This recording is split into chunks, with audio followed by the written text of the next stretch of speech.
ગામે થયેલી હત્યાનો ભેદ ઉકેલાયો છે, જ્યાં હાલોલ પોલીસે પિતાની હત્યાને અંજામ આપનારા દીકરા કરણ રાઠવાની ધરપકડ કરી લીધી છે।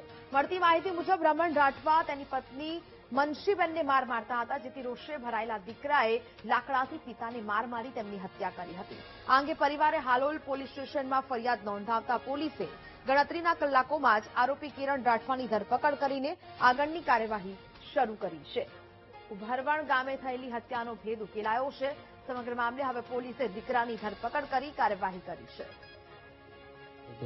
ગઈકાલે પાવાગઢ પોલીસ સ્ટેશન વિસ્તારમાં આવેલ મોટી ઉભરવાણ ગામ છે, તેના તળાવ ફળિયામાં રહેતા રાઠવા રમણભાઈ દલસિંહભાઈ એ પોતાના ઘર આગળ ખેતરમાં જે ઘર આવ્યું હતું એ આગળ સૂતા હતા અને રાત્રિના સમયે એમના દીકરા જે કિરણ રમણભાઈ રાઠવા છે એણે લાકડીના ફટકા મારી એનું મોત નિપજાવેલ છે। મોત નિપજાવ્યા બાદ એમના જે મરણ જનાર રમણભાઈ દલસિંહભાઈ રાઠવા છે એમના પત્ની બકલીબેને તેમના પુત્ર કિરણ વિરુદ્ધમાં ફરિયાદ આપતા પાવાગઢ પોલીસ સ્ટેશનમાં ખૂનનો ગુનો નોંધવામાં આવેલ છે અને તેમની તપાસ હાથ ધરવામાં આવી છે પોલીસ ઇન્સ્પેક્ટરશ્રી દ્વારા।